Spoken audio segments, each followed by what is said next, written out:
Before we move on to our next lesson, let me ask you first. Class, what did we discuss yesterday? Mike? Very good. It's all about noun. Who can give me the definition of noun? Alexa? Very good. Again, noun is the name of a person, place, animal, thing, or event. Who can give me an example of nouns? Jake? Very good. Mary Grace? Very good. Alexa? Very good. Excellent, class, because you already know what is noun. Now, I have here a short story entitled The Starfish Story. Be quiet and listen carefully when I read it to you. Understand, class? Okay, very good. Let me start. The Starfish Story by Lauren C. Isley. The tale of the starfish. It all started when a young girl was walking along the beach upon which thousands of starfish had been washed up during a terrible storm. When she came to each starfish, she would pick it up and throw it back into the ocean.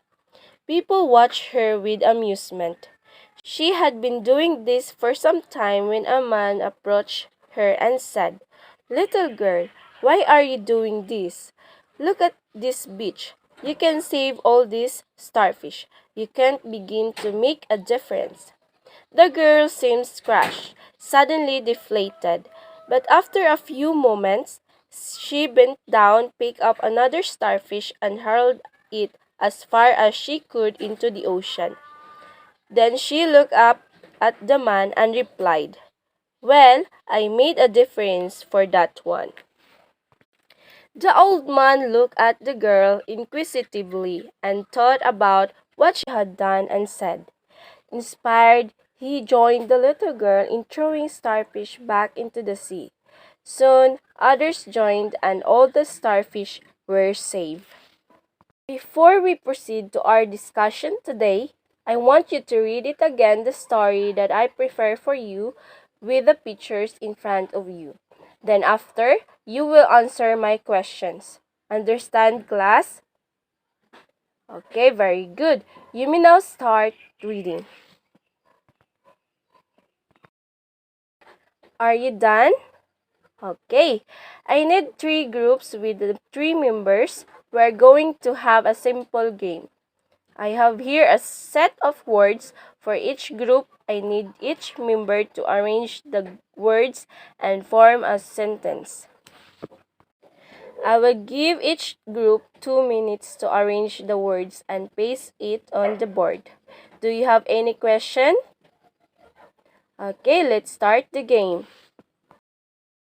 Because you all already done arrange the words or the sentence, let's check your answers. Number 1. 1,000 of starfish had been washed up. 2. A young girl walking along the beach. 3. The little girl throwing a starfish back into the sea. Please read the sentence after me. 1,000 of starfish had been washed up. Okay, what is the noun in the sentence? Mike? Very good. Second, a young girl walking along the beach. How about the noun in this sentence? Alex? Excellent. And last, the little girl throwing a starfish back into the sea. What is the noun on this last sentence? Mary Grace? Great. Again, noun is a name of a person, animal, thing, place, or event. Now, take a look at our sentences. Is our noun performing something or are they doing something? Yes, very good. The noun is the sentence are doing something. Do you have any idea what word do we use to describe an action or being? Yes, it is a verb. Good job. Verb is a word that shows action or being. Again, what is verb? Jake? Very good. Using the sentences, we are going to identify verb. Number 1. 1,000 of starfish had been washed up. What action did the sentence perform? Alexa. Very good. Starfish had been washed up. Wash up is an action word. Number 2. A young girl walking along the beach. What is an action word in the second sentences? Yes, Annabelle. Very good. She is walking.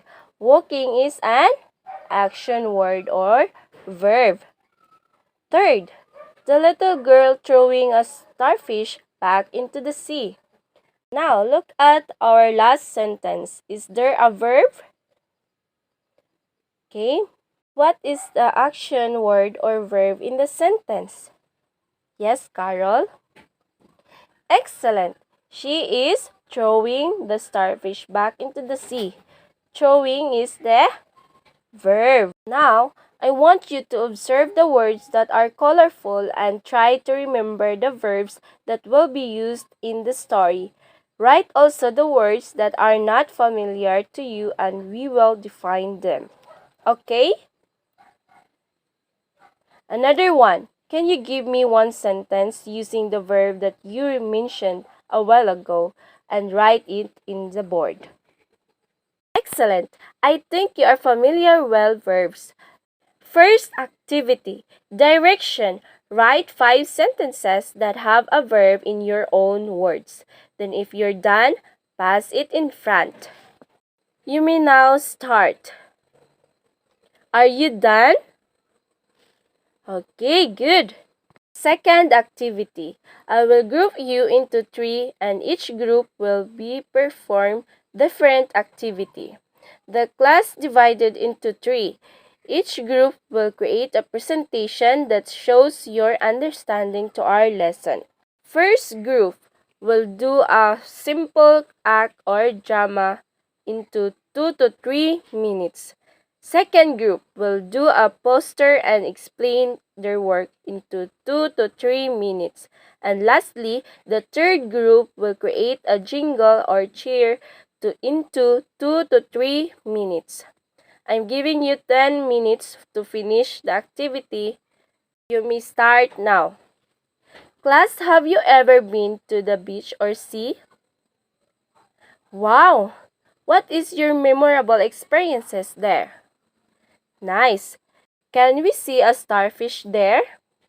Wow, that's great! Let us continue. So, what are the verbs mentioned in the story? Please write your answer on the board. Yes, Alex? Mike? Is the answer of your classmates are correct? Yes, that's right. Excellent, class. Please give yourself an applause. So, now take a look to the slide. What did you see? Okay, Carol. Very good. What else? Yes, Jake. Very good. Yes, Annabelle. Okay, great job, class. Look at the verb mentioned here. Can someone tell me what you have observed?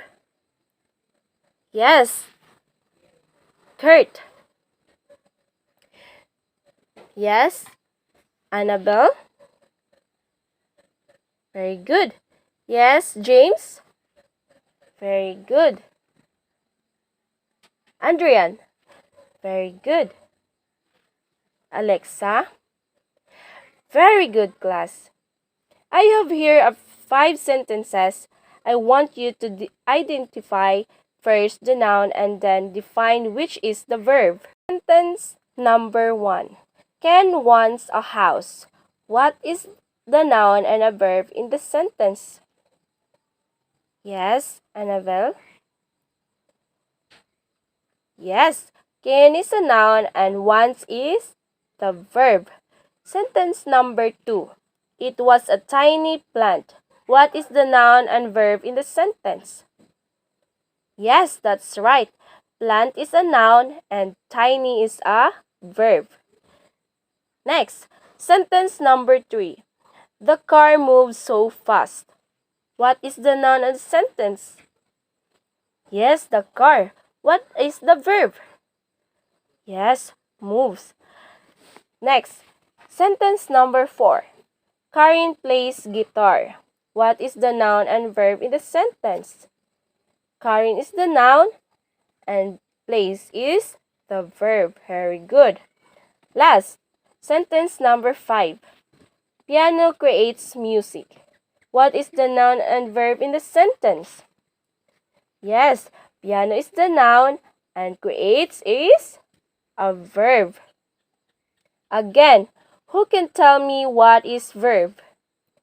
Yes, Alexa? Very good. Verb is a word that shows an action or being.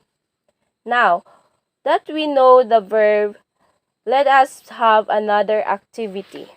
Please read the sentences below and encircle the noun and underline the verbs. Answer it in your one whole sheet of paper. I give you 2 minutes to answer the questions. Then after you finish, pass it in front. Understand, class? Okay, very good. For your assignment, I want you to think of an action words that you do every day and use this to form at least 5 sentences. Write it in your notebook. Understand, class? Very good. Please all rise and pick up some pieces of paper on the floor and arrange your chairs. Goodbye, class.